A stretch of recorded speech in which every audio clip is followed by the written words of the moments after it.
When I turned 62, I threw a party for my family, hoping for a warm embrace from my loved ones. No one showed up, leaving me in an empty room with cake and loneliness. That same day, my son-in-law posted photos of everyone who was in Hawaii, with a caption about the perfect family vacation.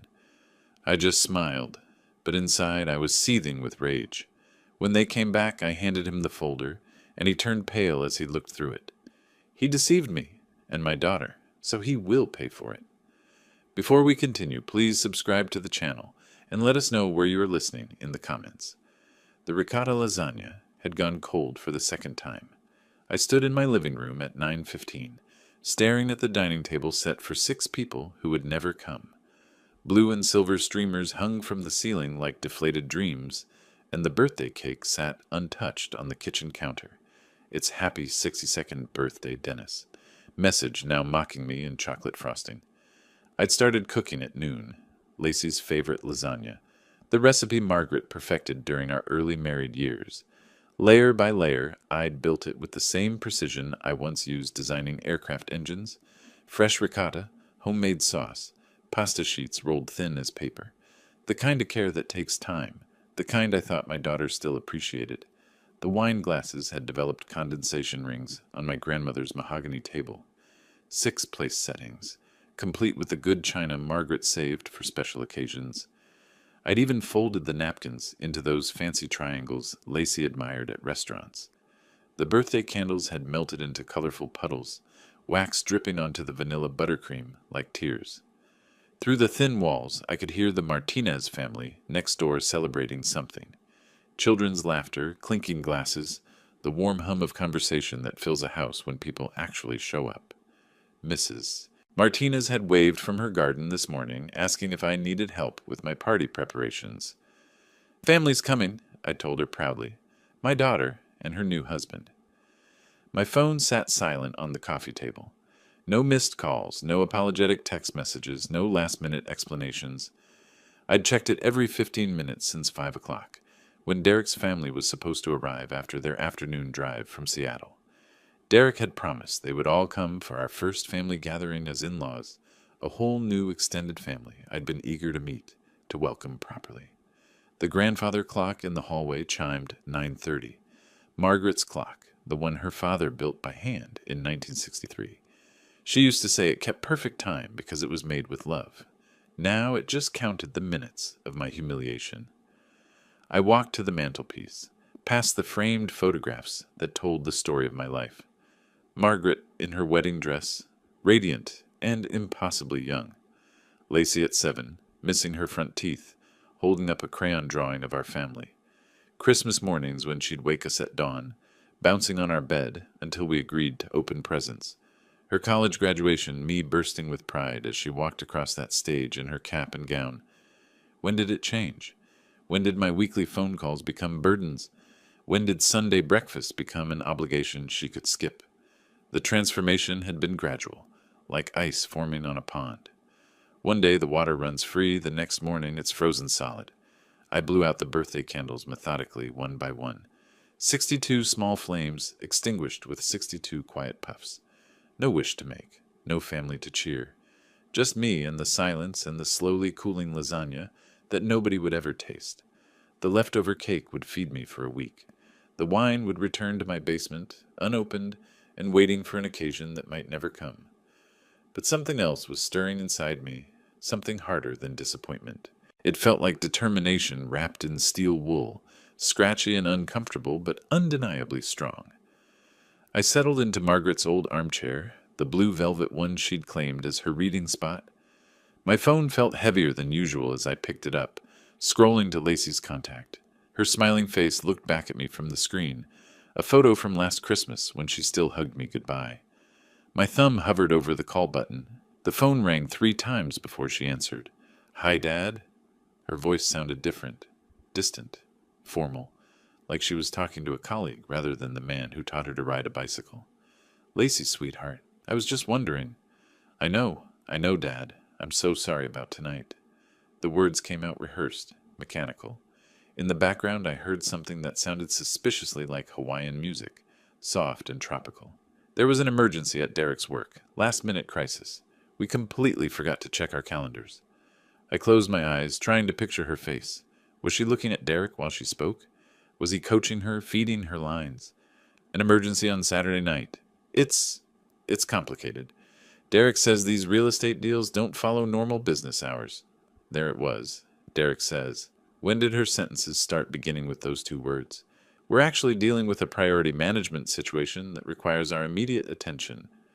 Priority management situation. Lacey, who used to say thingy when she couldn't remember the right word, was suddenly speaking like a corporate manual.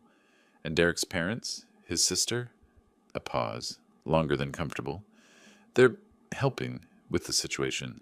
It's really all hands on deck right now. I walked to the kitchen, staring at the untouched lasagna. You sound tired, honey. Just stressed. Derek says we need to focus on our core family unit during challenging times. Core family unit.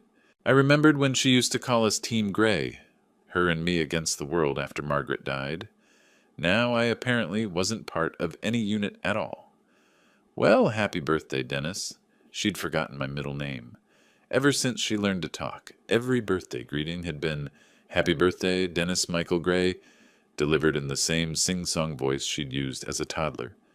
Now I was just Dennis, generic as a stranger. Thank you. My voice stayed steady, controlled. I could hear Margaret's advice from beyond the grave. Don't push when someone's pulling away. You'll only make them run further. I hope Derek's emergency resolves quickly. It will, it has to. Another pause. Dad, I should probably go. This situation really needs my full attention. The call lasted exactly 3 minutes and 47 seconds. I checked the timer after she hung up, staring at the number like it meant something. 3 years, 3 months, and 47 seconds. That's how long it took my daughter to become a stranger. I sat in the kitchen, surrounded by the evidence of my foolish optimism. The fancy napkins, the birthday decorations, the carefully prepared meal that would feed me for days. But beneath the hurt, something sharper was taking shape. Call it intuition, call it paranoia, call it the natural skepticism of a man who'd spent 40 years solving engineering problems. Derek's emergency, real estate crisis on a Saturday night, Hawaiian music in the background. For the first time in months, I walked to Margaret's old desk and opened my laptop. The screen flickered to life, showing a desktop I rarely used anymore. I typed facebook.com with 2 fingers, my engineering mind frustrated by social media interfaces I'd avoided since Margaret's death. My password attempt failed twice before I remembered. Margaret Love, 1962, the year we met. Facebook opened to a sparse feed I hadn't touched since people posted condolences after Margaret's funeral. But tonight, I had a specific mission. I typed Derek Stone into the search bar with the same methodical patience I'd once used to draft blueprints. His profile appeared first, that familiar smirk looking back at me from a professional headshot that probably cost more than my monthly grocery budget. His recent posts made my breath catch in my chest. Earlier today, while I was covering my untouched lasagna with aluminum foil, Derek had posted photos on Facebook, likely cross-posted from his Instagram. The location tag read, Grand Wailea Resort, Maui, Hawaii. The first photo showed him at sunset, designer swim shorts and a Mai Tai, golden light painting everything romantic and expensive. But it was the caption that made my hands start shaking. Having the most amazing family vacation, nothing beats quality time with the people who really matter. Blessed just families, Hawaii, I scrolled down. More photos loaded like evidence in a case I was building against my own family. Lacey in a red bikini I'd never seen, laughing at a poolside bar. Derek's parents in matching Hawaiian shirts, raising tropical drinks toward the camera. His sister doing yoga on a beach that looked like a postcard. 47 likes. Comments from friends saying, so jealous, and perfect family goals, and you guys deserve this. My engineering mind automatically calculated costs. 5 people, luxury resort, minimum 1 week, $8,000. Probably more with helicopter tours and couples massage, likely funded by maxing out Lacey's credit cards or borrowing from his parents' appointments that filled Derek's other recent posts. Meanwhile, he'd had Lacey lie about an emergency that prevented them from driving 20 minutes to my house for free homemade dinner. I scrolled back through Derek's timeline with the systematic thoroughness I'd once used to review technical specifications. Expensive restaurants every weekend. Designer clothes Lacey wore in photos but never mentioned buying. Ski trips to Aspen. Wine tastings in Napa Valley. A lifestyle funded by what, exactly? Derek's real estate commissions? The Instagram timestamps told the real story. They'd been in Hawaii for 3 days already. 3 days of lies while I planned my birthday celebration. 3 days of island paradise while Derek coached Lacey on how to brush off her pathetic old father. I screenshot each photo methodically, creating a digital folder labeled Family Vacation. The evidence of their deception preserved in high-resolution pixels. Derek grinning beside a helicopter. Lacey clinking glasses with his parents. The happy family I'd never be invited to join, celebrating in tropical luxury while I ate alone in my cold house. The most recent post was timestamped 23 minutes ago. Derek at the resort bar, another Mai Tai, another smug smile, another caption about blessed family time and making memories with the ones who matter. The ones who matter. Apparently, that was everyone except me. My phone rang, Derek's name appearing on the screen like a challenge. I stared at it for 2 full rings, watching his contact photo flash. The same arrogant smile from the Hawaii photos, but now it looked different. Predatory. Calculated. On the 3rd ring, I answered, "Dennis, listen, I need you to understand something." Derek's voice carried the easy confidence of a man lounging in paradise. Behind him, I could hear waves lapping against sand, tropical birds calling to each other, and the distant sound of Lacey's laughter mixing with clinking glasses. "I'm listening." I kept my voice neutral, controlled. Let him make the first move. "Your birthday party obsession is getting pathetic, old man. Lacey doesn't need your guilt trips anymore. We're building our own family traditions now, understand?" The cruelty in his tone was casual, like he was discussing the weather. "She's got a husband now, a real life. Not some sad dinner parties where you play house with your dead wife's china. Margaret's china." He'd noticed the place settings in the photos I'd sent to Lacey, the ones where I'd proudly shown off my preparation. He was using my love against me like a weapon. "Is that right?" I walked to the mantelpiece, stopping in front of Margaret's photograph. Her eyes seemed to watch me, waiting to see how I'd handle this. "Nobody cares about your birthday, Dennis. Find some friends your own age. Join a book club or something. Stop making Lacey feel guilty for having a life." In the background, I heard Lacey's voice, faint but unmistakable. "Is that Dad?" Derek's response was dismissive, muffled as he covered the phone. "Just handle it. Just handle it." Like I was a problem to be managed, a nuisance to be dismissed. The man had turned my daughter into his personal secretary, trained to deliver scripted lies while he sipped drinks that cost more than my monthly heating bill. "Derek," I said, my voice growing steadier with each word, "you know what? You're absolutely right." Silence. He'd been expecting anger, tears, the desperate pleading of a lonely old man. Instead, he got agreement, and it clearly confused him. What?" I said, "You're right. Lacey has her own life now, her own priorities. And when you get back from Hawaii, I have a surprise for her. For both of you, actually." What kind of surprise? His voice had lost its cocky edge, replaced by something sharper, nervous. I could picture him sitting up straighter in his poolside chair, his Mai Tai suddenly forgotten. The background sounds of his perfect vacation seemed to fade as he focused entirely on my words. "The kind that brings families closer together, Derek. The kind that helps everyone understand exactly where they stand with each other." I paused, letting the silence stretch between us like a wire under tension. "You should enjoy the rest of your vacation, really soak up every moment. Take lots of pictures, make lots of memories." "Dennis, what the hell are you talking about?" "You'll find out when you get home. Give my love to Lacey." I hung up before he could respond, setting the phone down with the same gentle precision I'd used to set Margaret's china earlier that evening. 4 minutes and 23 seconds. That's how long it took Derek to reveal his true nature, to show me exactly what kind of man had stolen my daughter's heart. But something had shifted during our conversation, something fundamental and irreversible. I wasn't the pathetic old man crying over his empty birthday party anymore. I was Dennis Michael Gray, retired aerospace engineer, veteran of 40 years solving complex problems under pressure, and Derek Stone had just presented me with the most interesting challenge of my retirement.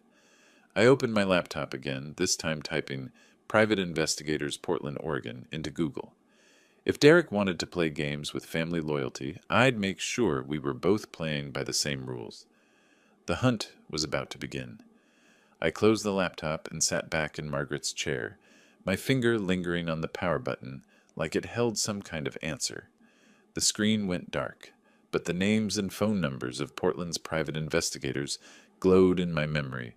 5 agencies researched, cross-referenced, compared. My engineering mind had already narrowed it down to 2 finalists.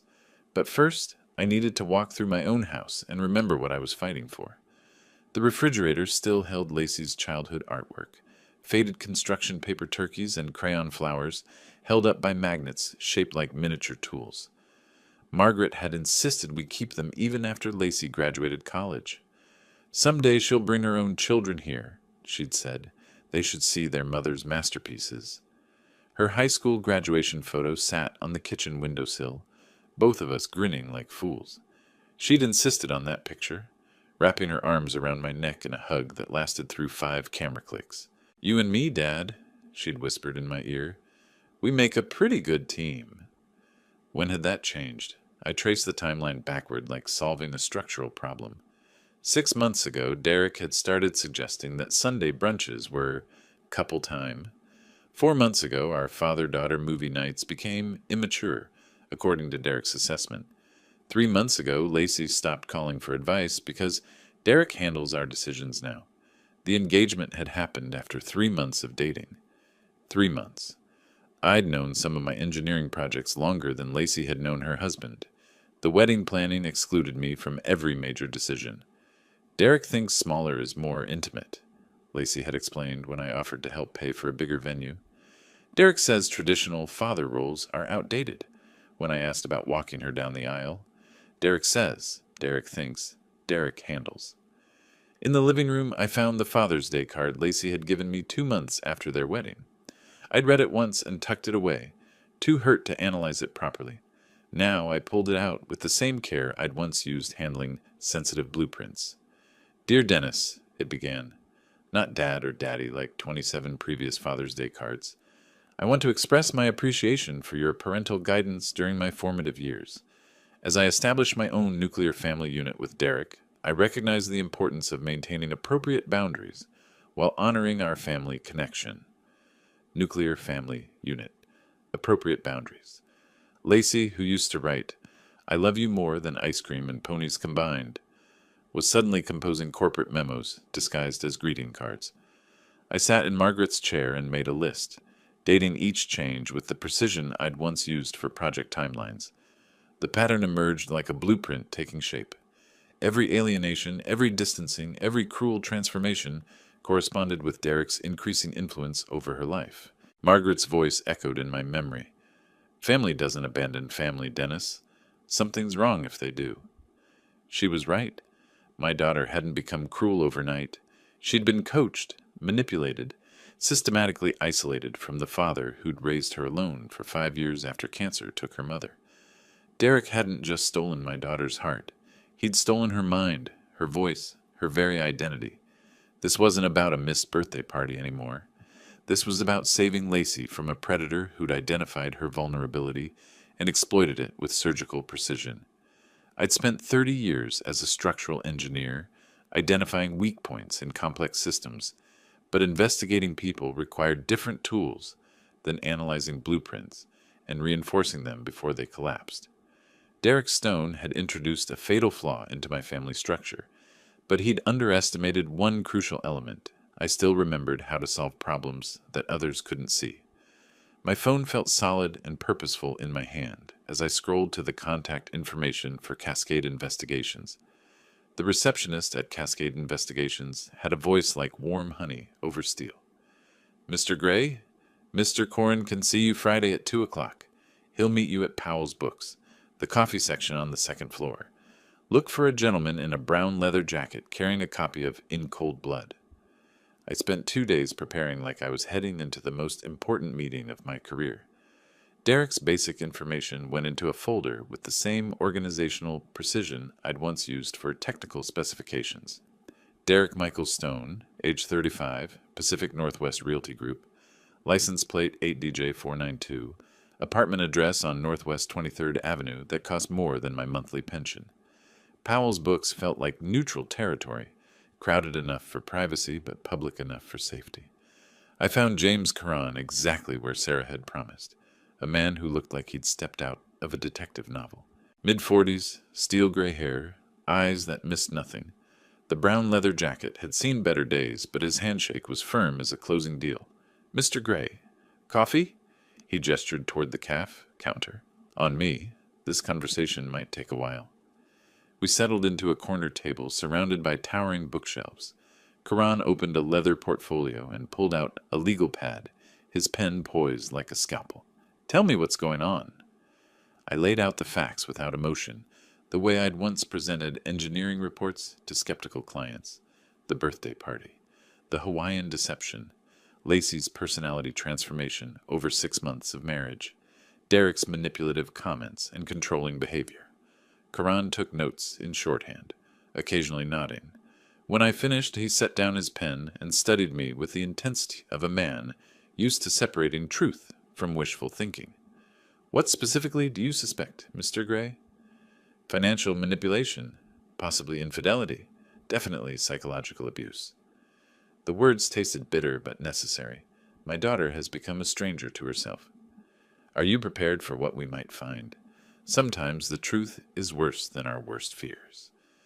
I thought about Margaret's china sitting untouched in my dining room, about Lacey's childhood drawings still clinging to my refrigerator. My daughter is in danger from a man she trusts completely. Whatever you find can't be worse than losing her forever. What's your end goal here? Revenge? Legal action? Or just information? I want my daughter back. If that requires exposing Derek Stone's true nature, then that's what we'll do. Corin flipped to a fresh page in his notepad. "Here's what I can offer. Social media monitoring, financial background checks, public records research. If necessary, surveillance during public activities. I document facts, not opinions. I won't manufacture evidence or break laws." He quoted his rates with the directness of a man comfortable with his worth. $75 per hour for research, $125 for active surveillance, $200 retainer to begin. "I'll pay $2,000 up front," I said, pulling out an envelope of cash. Margaret's cruise money, saved for a trip we'd never take together. "How long will you need?" 10 to 14 days for a comprehensive background check. If your son-in-law is hiding something significant, I'll find it." Caron's pen scratched across a pre-printed contract. "I'll need his full name, workplace, license plate, any social media handles you're aware of." I handed him Derek's information typed on a single sheet of paper. Caron reviewed it with approval. "Thorough. You'd make a good investigator yourself." "I'm an engineer. We solve problems by understanding all the variables." "Then you understand that family problems are often the most complex systems to repair." Caron slid the signed contract across the table. "I'll be in touch within 48 hours with preliminary findings." We shook hands again, and I watched him disappear into the bookstore crowd, already focused on his next move. Outside, the afternoon sun felt different, charged with purpose rather than weighted by loneliness. I sat in my Honda Civic and pulled out my phone, checking Derek's most recent Instagram post. Still in Hawaii, still posting about blessed family time, while my investigation began 3,000 miles away. The return flight was scheduled for Saturday afternoon. In my calendar app, I created a new event. Truth arrives home. The Delta Airlines app showed flight 1247 on schedule. Saturday arrival at Portland International, 3:47 p.m. I set down my phone and looked at the navy blue suit hanging in my bedroom closet, pressed and ready like armor for an approaching battle. 6 days to prepare. 6 days to transform myself from the pathetic old man Derek had mocked into someone worthy of my daughter's respect. First stop, Charlie's Barbershop on Southeast Division, where I'd been getting my hair cut for 15 years. Charlie took one look at me and shook his head. "Dennis, you look like you've been living in a cave. When's the last time you had a proper trim?" 4 months ago, maybe 5. I settled into the familiar leather chair. I need to look like someone who has his life together, Charlie. Say no more. Charlie's scissors worked with surgical precision. Job interview, new lady friend. Family reunion. Close enough to the truth. The man in the mirror looked 10 years younger when Charlie finished. Sharp lines, confident angles, the kind of haircut that suggested competence rather than depression. I tipped him $20 instead of my usual 10. At the dry cleaner, Mrs. Kim examined my navy suit with professional disapproval. Too long since you wear this. Needs pressing, minor alterations. You lose weight. Can you have it ready by Friday? For you, Mr. Gray, of course. Your wife, she always bring your clothes here. Good woman, she would want you looking sharp. Margaret would have approved of my preparation strategy. She'd always said navy blue made my eyes look strong. That confidence started with how you presented yourself to the world. I bought a new tie at Nordstrom, silk with thin silver stripes that caught the light just right. Back home, I installed a doorbell camera system I'd been putting off since Margaret's death. The instructions took 2 hours to follow properly, but my engineering background made the wiring straightforward. Now I could see who approached my house before they knocked, control the interaction from the beginning. Derek's real estate company website revealed more than he probably intended. Pacific Northwest Realty Group looked professional enough, but the online reviews told a different story. Overpromises and underdelivers, pushy sales tactics, questionable ethics. I screenshot each complaint, building a file of Derek's professional reputation. Every morning I walked 3 miles through Laurelhurst Park, building stamina and burning off nervous energy. My body felt stronger than it had in months, driven by purpose rather than weighed down by grief. I ate proper meals instead of frozen dinners, slept 8 hours instead of lying awake missing Margaret. The psychology books I checked out from Multnomah County Library made for disturbing reading. Recognizing emotional manipulation, the psychology of financial abuse, love bombing, and isolation tactics. Derek's behavior matched the textbook patterns with frightening accuracy. I practiced conversations in my bedroom mirror, rehearsing calm, measured responses to Derek's inevitable attacks. Not angry confrontation, but surgical precision. A surgeon doesn't shout at cancer cells. He removes them with steady hands and sharp instruments. My bank account could handle additional detective expenses if necessary. My calendar was clear. My house was organized like a command center. Everything clean, purposeful, ready for whatever James Karan might discover. Thursday morning, I checked the Hawaiian Airlines website one final time. Derek and Lacey's return flight remained on schedule. No delays, no changes. In 62 hours, they would be back in Portland, and the next phase of my plan would begin. I stood in front of my bedroom mirror, practicing one final time. Hello, Derek. Welcome home. We need to talk. My reflection looked back with steady eyes and a confident jawline. Margaret would have been proud. My phone buzzed with a text notification. Package delivery scheduled for 2:15 p.m. today. Cascade Investigations. The evidence was arriving ahead of schedule. At exactly 2:15 p.m., a car door slammed in my driveway. Through the new doorbell camera, I watched James Karan walk up my front steps, carrying a manila envelope, thick enough to choke a horse. His expression carried the weight of difficult news. I opened the door before he could knock. Mr. Corin, Mr. Gray. He declined my invitation for coffee with a shake of his head. This isn't a social call. We need to talk. The envelope hit my dining table with the sound of Judgment Day. Karan had organized everything with colored tabs and section dividers, the kind of systematic approach that made my engineer's heart appreciate his thoroughness. Before we begin, Karan said, settling into the chair across from me, I want you to know that your instincts about Derek Stone were correct, but the reality is worse than you suspected. Section A contained Derek's financial records, legally obtained through public databases and credit monitoring services. $47,000 in credit card debt across 6 different accounts. $23,000 owed to something called Pacific Coast Gaming, which Karan explained was a casino operation with ties to debt collection agencies. 3 loan applications declined by major banks in the past 4 months. Your son-in-law is drowning, Karan explained, flipping through bank statements and credit reports. His real estate income is down 60% from last year. He's been juggling minimum payments, like a man trying to keep 12 plates spinning in the air. Section B revealed Derek's professional problems. Real estate license suspended twice for ethical violations. Currently on probation with the State Regulatory Board. Former clients had filed complaints about misrepresented properties and hidden commission structures. He's one violation away from losing his license permanently, Karan noted. That's probably why he rushed into marriage. He needed financial stability, fast. Section C made my hands clench into fists. Derek's dating history, recovered through social media archaeology, showed a pattern of targeting financially stable women. A previous engagement broken when his fiancée discovered his gambling problem. Text message records from his phone carrier showing communications with multiple women during his relationship with Lacey. But Section D contained the smoking gun that made everything else look like misdemeanors. I flew to Hawaii Tuesday night, Karan said, pulling out surveillance photographs. These were taken in public spaces, all legally obtained. The photos showed Derek alone at the Maui Grand Casino at 2:47 a.m., unable to resist his gambling addiction even while his family slept upstairs. Derek meeting with a woman named Tiffany Chen at the hotel bar.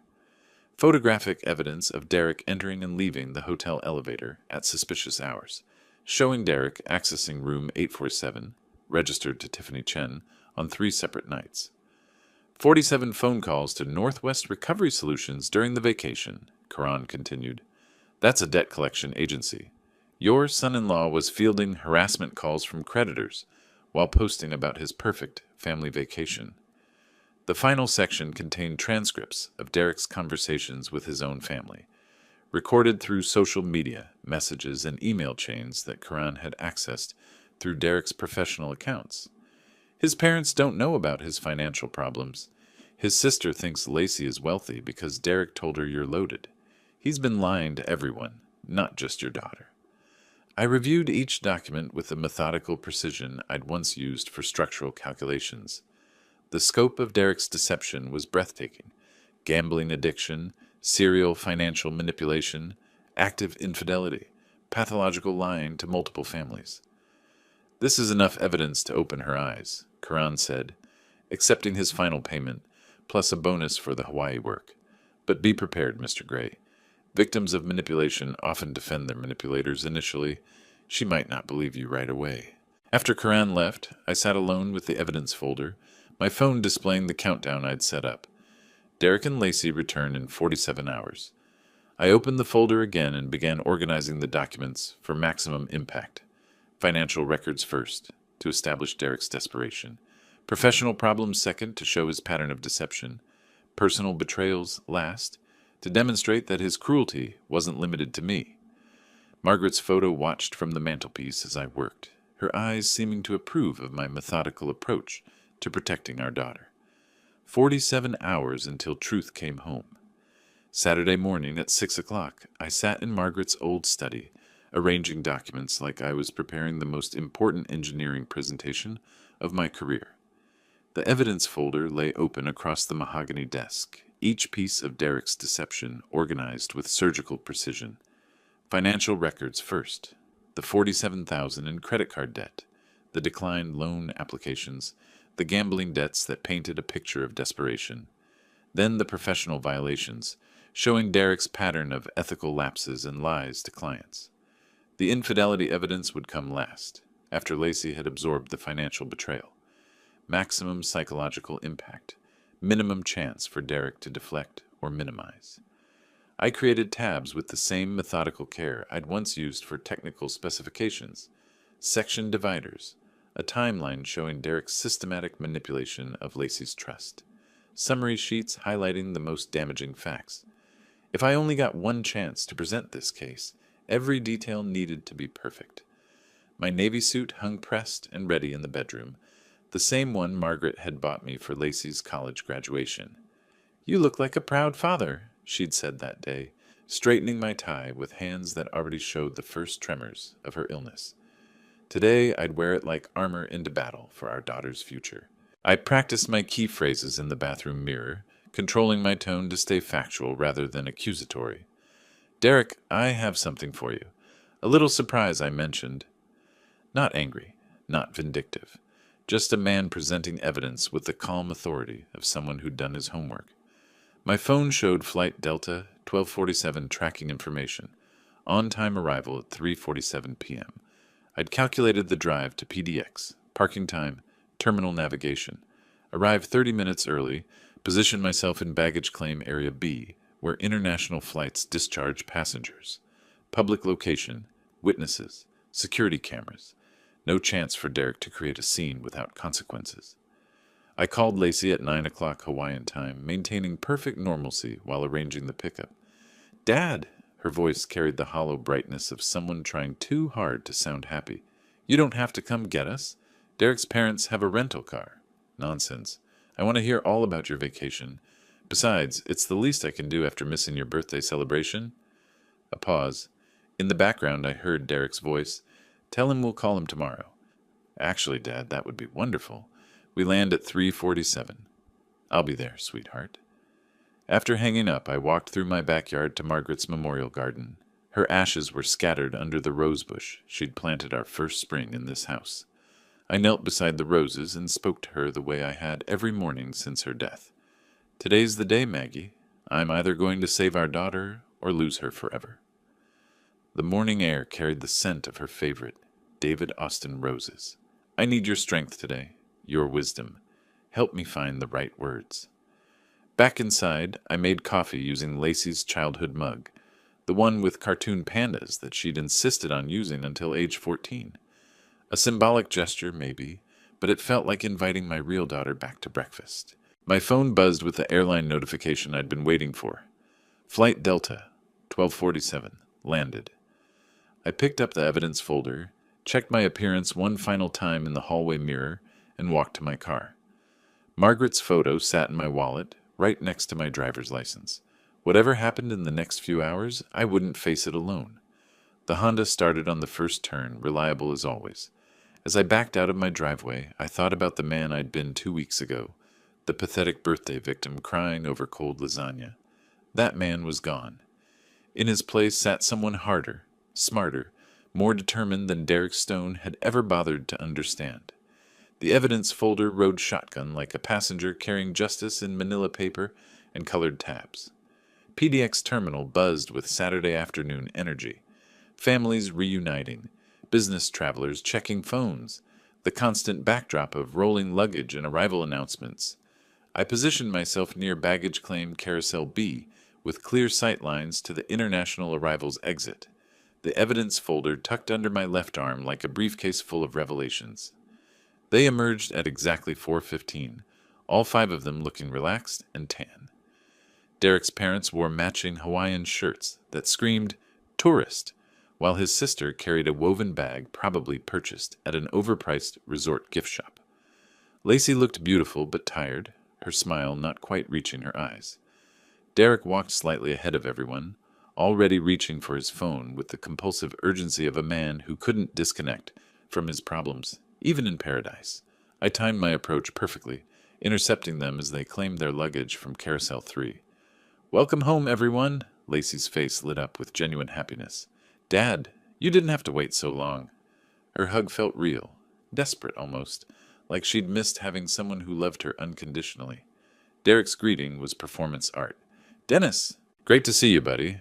Thanks so much for picking us up. Really above and beyond." His handshake lasted exactly 2 seconds, his eyes already scanning the terminal exit. "We should probably get going. Long day, you know." "Actually," I said, settling my hand gently on Lacey's shoulder, "why don't we sit for a few minutes? I'd love to hear about your trip. There's a nice cafe right over there." Derek's parents exchanged glances. His mother, Ellen, looked like she wanted to object, but Derek was already herding everyone toward the exit. "We're pretty beat, Dennis. Maybe we could catch up tomorrow." "I insist."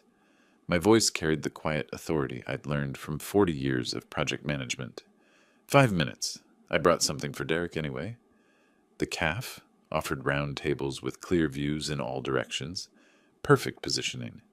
I chose seats that put Derek with his back to the main terminal, Lacey beside me where she could see everything, his family completing the circle like witnesses at a deposition. Derek immediately launched into vacation highlights, showing photos on his phone with the practiced enthusiasm of someone selling a fantasy.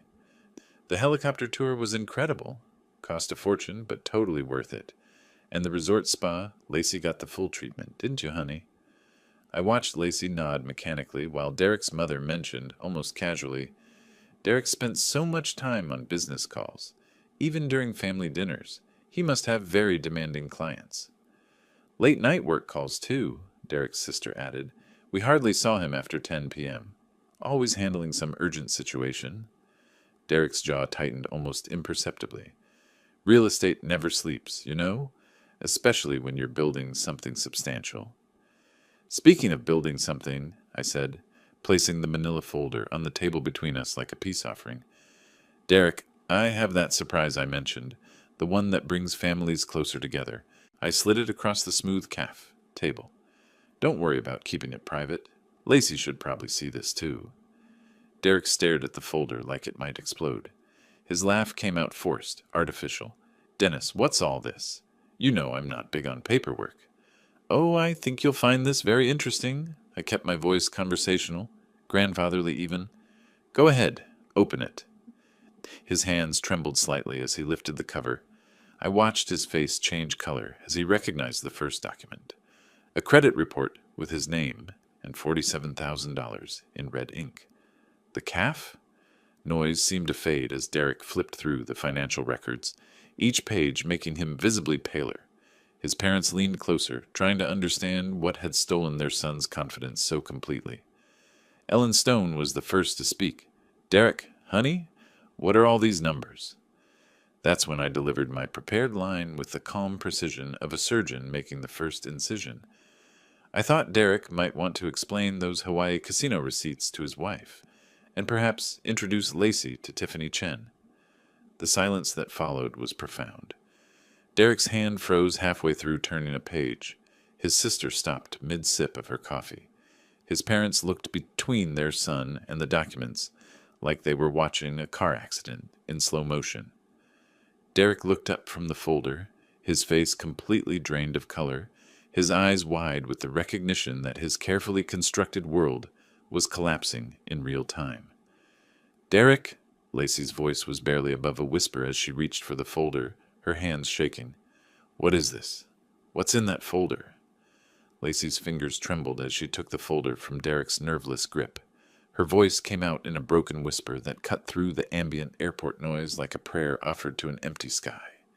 Derek, what are these photos? She turned the first page with the careful deliberation of someone afraid of what they might find. The financial documents hit her first.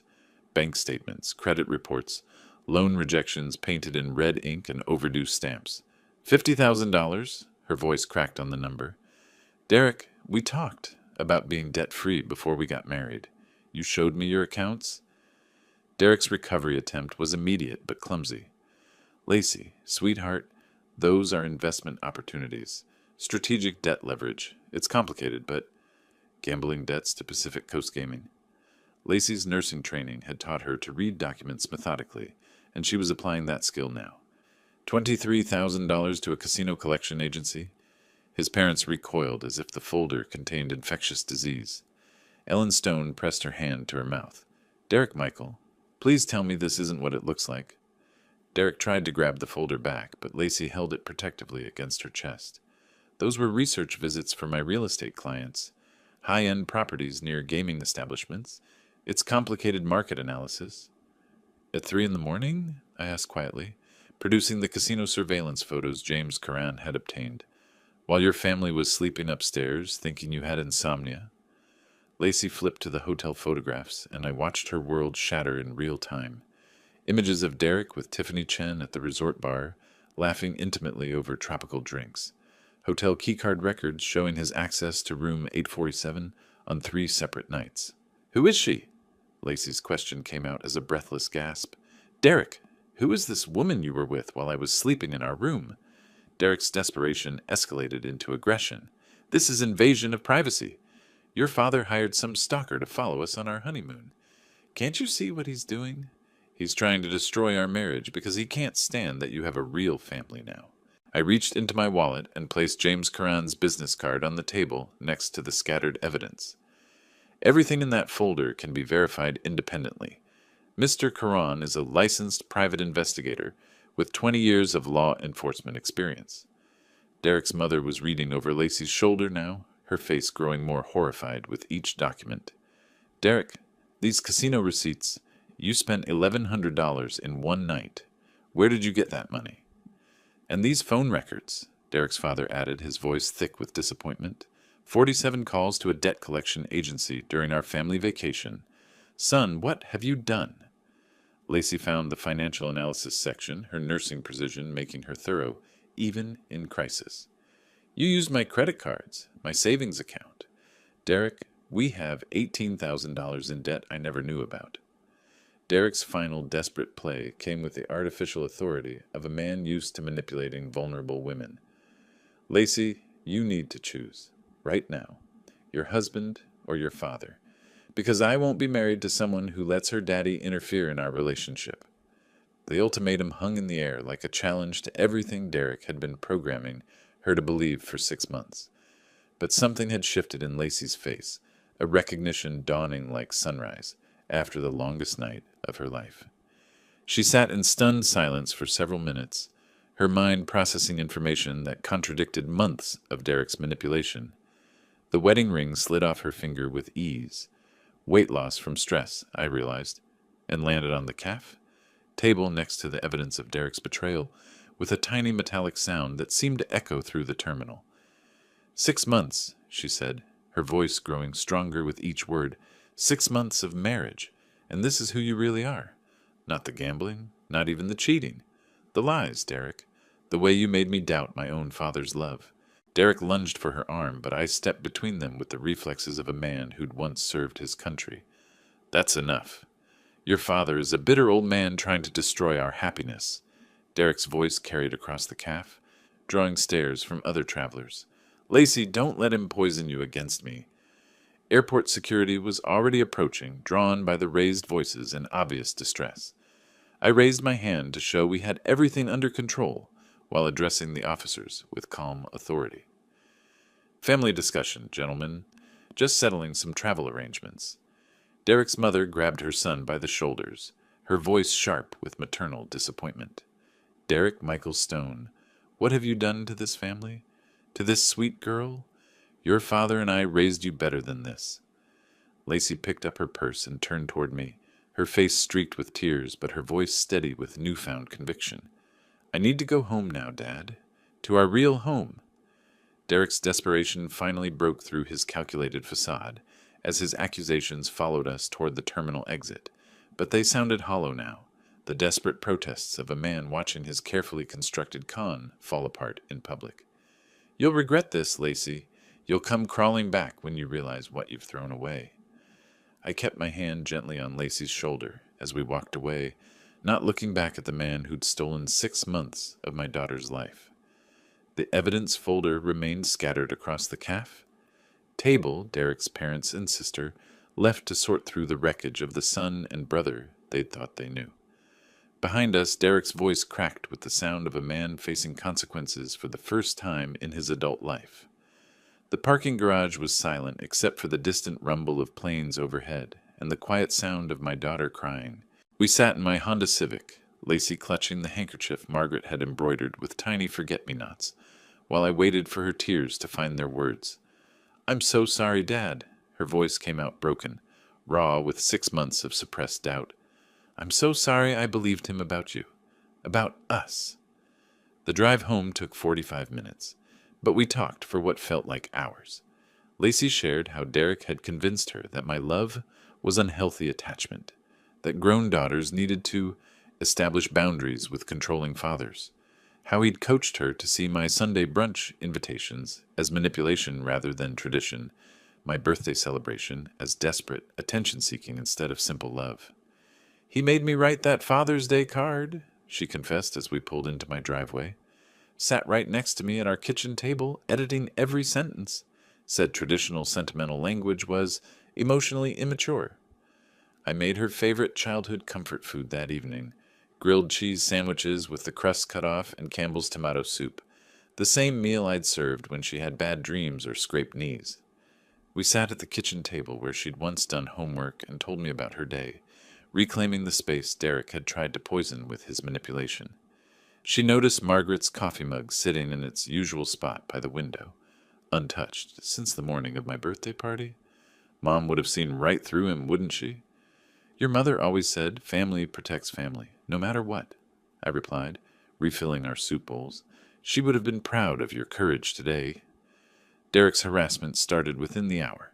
Phone calls, text messages, emails cycling between apology and threat with manic desperation. I helped Lacey block his number and social media accounts, documenting everything for the restraining order we'd file Monday morning. By Tuesday, we had a divorce attorney. By Thursday, Derek was served with papers that protected Lacey from his debts, while ensuring she recovered half their shared assets. His real estate license was permanently revoked when the state board discovered he'd falsified financial documents on loan applications. Lacey stayed in her childhood bedroom for 2 weeks, healing from the psychological damage of 6 months with a master manipulator. I took vacation time from my retirement to help her remember who she was before Derek tried to remake her in his image. The restraining order became necessary when Derek appeared at my house 3 times in 1 week, alternating between fury and desperate pleading. I calmly documented each violation while making it clear that Lacey was under my protection now. 7 months later, the divorce was final. Derek had lost his career, his credibility, and access to his victim. Court-ordered gambling addiction counseling was the price of avoiding criminal charges for financial fraud. His parents, horrified by their son's behavior, cut off the financial support that had enabled his lifestyle for years. Lacey bloomed like Margaret's roses in spring. She returned to full-time nursing, enrolled in a nurse practitioner program, and began dating Tom, a pediatric surgeon from her hospital, who treated her with the respect Derek never had. On my 63rd birthday, my house filled with laughter and genuine celebration. Lacey, Tom, 3 of her nursing school friends, the Martinez family from next door, and James Caron, who'd become an unexpected friend. Real joy, earned through surviving crisis together. As I blew out 63 candles, I caught sight of Margaret's photo, back on the mantelpiece beside a new picture from Lacey's nursing school graduation. Both of us grinning like we had when she was 7 years old, before Derek Stone ever existed in our lives. Lacey squeezed my hand as the last candle flickered out. "What did you wish for, Dad?"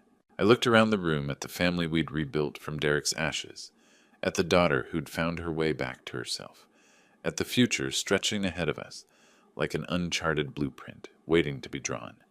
"I wished your mother could see how strong and beautiful you've become," I said. "But mostly, I realized I don't need to wish for anything. We have everything we need right here." Margaret would have been so proud of the woman our daughter became, and the man I'd found the courage to be when it mattered most. If you like this story, please like this video, subscribe to the channel, and share your impressions of this story in the comments. To listen to the next story, click on the box on the left. Thank you for watching.